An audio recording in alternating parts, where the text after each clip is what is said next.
Let's talk some chess. This game took place in 1986 in the Riga Rapid Tournament. Mikhail Tal, one of the greatest attackers and generally chess players of all time, is playing with the white pieces. Lembit, who was an Estonian chess grandmaster, is playing with the black pieces. The title of this video is The Four Horsemen of the Talpocalypse, instead of Apocalypse, Talpocalypse. And the idea in this game is that there are four incredible moves by Tal. So we'll walk through each of them. We'll see how the game unfolds. But to start, Tal kicks it off with e4.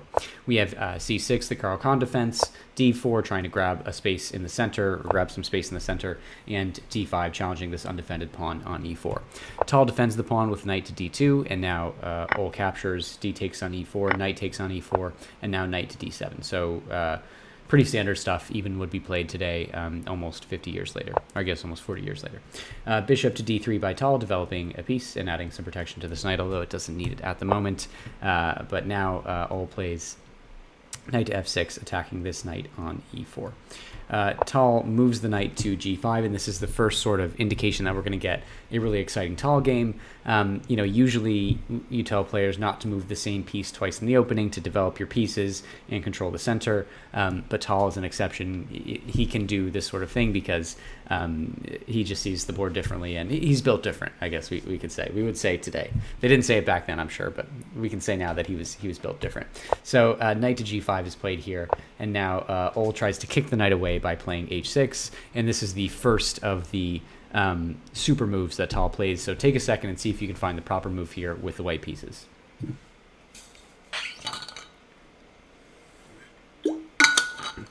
Okay, it starts early in this game. The awesome Tal move sacrifice here is knight to e6. And this is a really strange looking move. It obviously attacks the queen on d8, but can't you just capture the knight with the pawn? The answer is no, because if you capture, then you get the immediate bishop to g6, and this is actually checkmate. The bishop is checking the king. The king has nowhere to run. All these squares are covered by the king's own pieces, and none of Ol's pieces can block on f7. So of course Ol sees this. He cannot capture the knight, and his queen is under attack. So the queen moves to a5, and it moves with the tempo. It comes with the check on the white king. But now Tal just plays very calmly bishop to d2, which obviously comes with an attack on the queen. So the queen retreats to a6, but now Tal plays knight to f3, and already Tal has these four pieces that are quite active, getting into the attack and going to make it difficult for this king that is stuck on e8. And most importantly, maybe not most importantly, but this king is going to have a really hard time castling. Both of these bishops are very stuck on the 8th rank, and it's going to be tough to move them and castle either way, especially considering the knight is guarding the d8 and f8 squares. And I should note as well, this knight to f3 move that Tal plays, you could consider it the 5th great move in the game. It's an awesome move because it completely ignores the knight on e6 that's being attacked by the pawn. So essentially Tal sacks this knight by moving this knight, and here Ol says, okay, I will take the knight, and plays pawn captures on e6, but now Tal plays bishop to g6. And this is no longer checkmate because the queen has vacated the d8 square, but it does force the king to d8, and now this king will be stuck in the center of the board for the rest of the game, and Tal will take that to his advantage. As if to rub it in here, Tal says, well, I can just castle kingside, and I will have a very safe king here on g1, protected by these pawns, and your king will be not very safe at all, stuck on d8. So here Ol plays c5, challenging this pawn, making some space for the queen, I guess, but not the best move. But it's difficult to find a good move in this position. And here Tal just plays c4, expanding on the queen side, but also opening up a path for his queen to develop if he chooses to go that route. We have c takes on d4, and now the second of the awesome four moves here by Tal. So take a minute and take another few seconds to see if you can find Tal's move here while I give you another moment. Okay, so this pawn, it wasn't a free pawn that Ol took. This is not a free pawn because the knight is guarding on d4, but the queen is also protecting d4. So it kind of does seem like a free pawn, but Tal here ignores all that and takes with the knight on d4. And this is an awesome move because it's clearly a knight sacrifice. The queen can pick up the knight, and the knight is undefended. But does this actually work? If the queen does capture the knight, let's see what happens. Queen takes knight. But then you get bishop to a5 with check. And the point here is that the queen has vacated the b6 square, so now the bishop can check the king from a5. The queen has been deflected away from this diagonal. So here you can, it doesn't work to remind me why it doesn't. Yeah, okay, sorry about that. Had to double check, but I am, when you move the bishop away, what's important here is that you're opening up a discovered attack from the white queen to the black queen. So here, if you block with the pawn, then queen picks up the queen. I had noted that, but I forgot it, hence me needing to check the engine just then. So you're going to lose the queen. Here the best move is to block with the queen, and then after Tal puts his queen on a4, queen captures, and now Ol is down a queen. So an awesome move by Tal to essentially sack the knight on d4, but it's not a real sacrifice because if the queen takes, then check from the bishop, discovered attack from the queen. So another great move. So Ol, of course, sees this and plays e5, trying to get the knight away from this d4 square. Now this is, I still wouldn't say this is like one of the great moves in this game, but certainly a good move. Tal plays c5, attacking this queen. So certainly the knight is being attacked by the pawn, but more importantly, this queen is being attacked. And here Ol plays knight takes on c5. Picking up what seems to be a free pawn.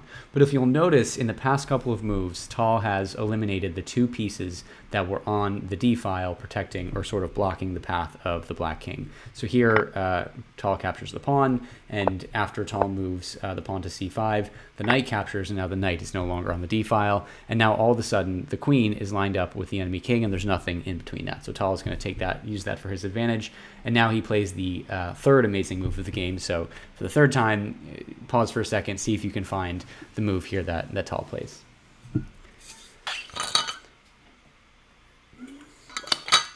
Okay, it's an idea we've seen in a couple of sort of sublines, but it doesn't seem like it makes sense here, but it totally works. Tal plays bishop to a5. This obviously pins the queen to the king, which is very reasonable and good, but the bishop is undefended, so does this move even make sense? And the idea here is if you take the bishop with the queen and say, okay, well, the bishop is undefended, then you actually get knight to e6, and this incredibly is checkmate. The queen and the knight are checking the king. That means it's double check, so when it's double check, you can't you have to move the king. You cannot capture the knight with the bishop because the queen is still checking the king. You cannot block the path of the queen with the knight or the queen. Or, both of these would work if it was just check from the queen, but it's not. It's check from the queen and the knight, so you have to move the king. When it's double check, you can't capture and you can't block both pieces with a single move, so the king always has to move, but the king has nowhere to move. The queen is taking the d file, the bishop is taking this f8 square, so very important light squared bishop here, and the knight is taking away c7, so the king has been checkmated. So a wonderful bishop to a5 move here. Ol obviously sees this and doesn't capture the bishop, and instead captures the knight and forgoes the queen on b6. So pawn captures knight. Queen is ignored for now, but now Tal just plays queen takes on d4 with check, and all of a sudden things are starting to get a little bit scary for Ol's king. So here Ol blocks with the knight on c5, so knight c to d7, blocking the knight, of course. But now Tal just picks up the queen, bishop takes on b6 with check, and after pawn takes, Tal brings his rook into the game. Rook a to c1, now cutting off any possibility of the king's retreat to c7 and maybe to b8.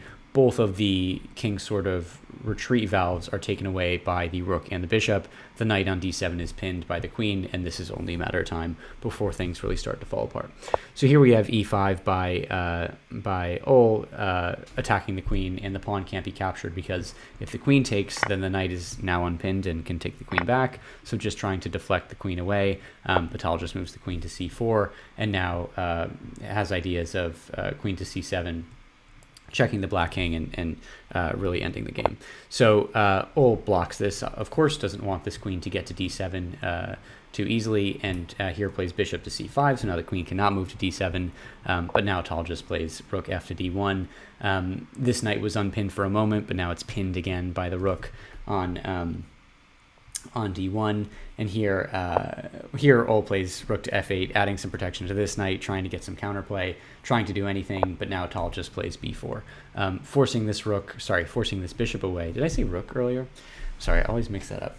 Forcing this bishop away from c5, threatening to get the queen to c7. So here, Ol plays bishop to d4. And this looks like a very good square for the bishop. It's now very solid in the center of the board, protecting this pawn on a5.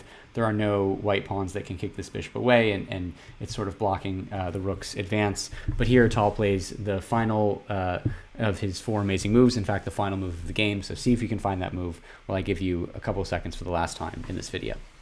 I'm going to be super hydrated because there are so many moves in this video. Okay, so we talked about how good this bishop is and how it's achieving a lot of things, and Tal just removes that with one stroke and plays rook takes on d4. And in this position, Ol resigned the game. The idea here is that you're threatening a lot of things. So whenever you make a sacrifice like this, first of all, you just want some material, and Tal is massively up material. He has 2 rooks. He basically has a queen for a bishop and a knight. Or I guess you could say a queen for 2 knights, because both sides have 2 rooks and a bishop. So Tal's already up material. The enemy, Ol's king is in a much worse position than Tal's king. So already material and positional advantage. But what else are you threatening? Well, let's say Ol just plays the silly move here. Let's say he ignores this threat. Then it's checkmate in just a couple of moves because of queen to c7 with check. After the king runs to e7, queen to d6 with check, and you can play this because of the rook on d4, protecting the queen, and now the king is almost out of squares. King goes back to d8, but now queen takes on f8, and now after the knight blocks, queen takes is checkmate. So there is a threat of the queen getting to d6 being protected by the rook that's now on d4. So you have to worry about that threat. Can you capture this rook, right? This is clearly, it looks like what's the word? Looks like an exchange. What's it called? It looks like an exchange sacrifice. Sorry, I completely blacked out there for a second. Looks like an exchange sacrifice, rook for a bishop, and can you just capture with the pawn and go from there? This actually leads to a very similar checkmate. First, you get queen to c7 with check. Again, the queen is protected from the rook all the way back on c1. King has to move. The only move for the king is e7, but now you get rook to e1, and the idea here is there's no longer a pawn blocking the e-file because the pawn obviously has moved over to capture the rook. So, sorry. Not what I wanted to do. So after queen to c7, king to the e-file is open, and now you can play rook to e1 with check.